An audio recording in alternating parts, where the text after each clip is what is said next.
सभा को संबोधित करते हुए बयान दिया। इस दौरान उन्होंने राहुल गांधी और कांग्रेस पर जमकर निशाना साधा। सीएम मोहन ने कहा कि 2014 से पहले कांग्रेस की अच्छी खासी सरकार चल रही थी, लेकिन जैसे ही राहुल गांधी को लॉन्च किया गया सरकार चली गई और 115 सांसद रह गए। 2019 में फिर लॉन्च किया गया, पार्टी का अध्यक्ष बना दिया गया, लेकिन सिर्फ 52 सांसद रह गए और उन्हें पद से भी इस्तीफा देना पड़ गया। इसके साथ ही सीएम ने गरीबी को लेकर कांग्रेस सरकार पर पलटवार किया। कहा, सालों तक सरकार कांग्रेस की रही, लेकिन गरीबी कम होने का नाम नहीं लेती दिखाई दी।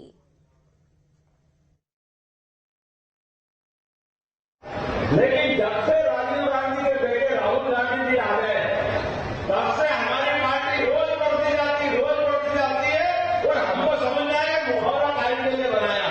ये राहुल गांधी के लिए बनाया है मुहावरा, जिनको खुद को मालूम है वो करने वाले क्या है। आप अंदाज लगाओ, 2014 में लॉन्च किया है तो 2014 में, और अच्छी खासी सरकार हो गई कांग्रेस 4 से 14 तक। इनको जैसे ही लॉन्च किया धड़ाम से सरकार गई और 115 विधायक गए। वो कहते हैं हमारी सरकार बना दो, एक झटके में गरीबी दूर कर देंगे। अरे भैया, तो गरीबी का घर मालूम नहीं कि गरीबी होती क्या। तुमने सोने चांदी की चम्मच पे खाना खाया, आपको मालूम नहीं गरीबी क्या होती। और आपके इतिहास को देखो तो आपकी मम्मी ने 10 साल सरकार चलाई, सब मिला के 55 साल तक सरकार चली। ये गरीबी दूर नहीं करता। और ये जनता को मूर्ख समझते कि आप हमको सरकार बना दो, हम गरीबी दूर कर देंगे।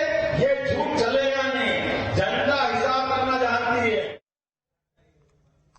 और 7 मई को लोकसभा चुनाव के तीसरे चरण के लिए वोटिंग होनी है। ऐसे में बीजेपी के स्टार प्रचारक जनता के बीच जाकर बीजेपी प्रत्याशी के पक्ष में जमकर प्रचार कर रहे हैं। मध्य प्रदेश के मुख्यमंत्री मोहन यादव और गुना प्रत्याशी ज्योतिरादित्य सिंधिया मुंगावली पहुंचे, जहां उन्होंने जनसभा को संबोधित किया। बीजेपी प्रत्याशी को विजय बनाने की अपील की, साथ ही कांग्रेस नेता राहुल गांधी पर जमकर निशाना साधा।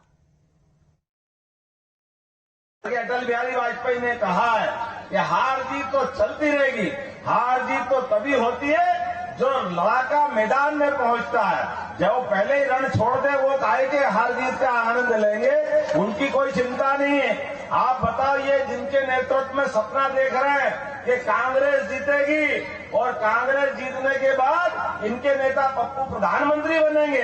अरे पप्पू का इतिहास तो देखो बाबू साहब, पप्पू चांदी के चम्मच में पैदा हुए, लेकिन उसके बाद गए 2004 में अमेठी लड़े, 2009 में लड़े, 2014 में लड़े। उनके पहले उनकी मम्मी लड़ी, उनके पिताजी लड़े, उनके चाचा जी लड़े।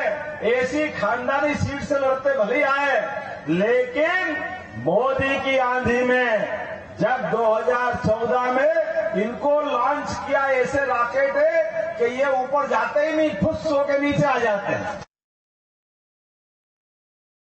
संभव है तो कार्य किसी और के पास जा सकते हैं, असंभव कार्य ज्योतिरादित्य सिंधिया करेगा आपके लिए मेरे भाइयों ने।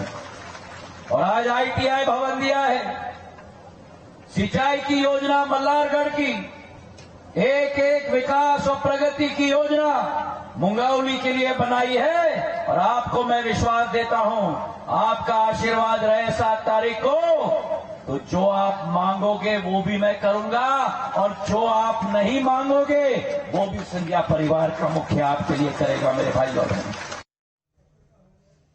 और लोकसभा चुनाव के बीच सियासी बयानबाजी जारी है। जीतू पटवारी ने प्रधानमंत्री मोदी पर निशाना साधा। उन्होंने कहा कि जो 4000 किलोमीटर पैदल चले, कश्मीर से कन्याकुमारी तक लोगों से बात की, उनका दर्द समझा, उनको पीएम मोदी शहजादा कहते हैं।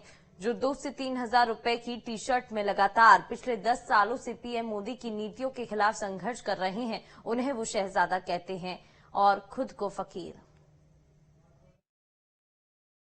जो एक टी शर्ट में 2-3 हजार रुपए की टी शर्ट में लगातार संघर्ष पिछले 10 सालों से मोदी जी की नीतियों के खिलाफ कर रहे हैं, उनको वो शहजादा कहते हैं। जो राहुल गांधी जी इस देश की मर्म को, पीड़ा को बिना डरे ईडी और सीबीआई मोदी जी की सरकार से लगातार विपक्ष की भूमिका निभाते हैं, उनको वो शहजादा कहते हैं। और खुद को फकीर, जो 15 लाख का सूट पहने, मतलब देशवासियों समझो, देखो असली फकीर कौन, और असली शहजादा कौन, शहंशाह कौन।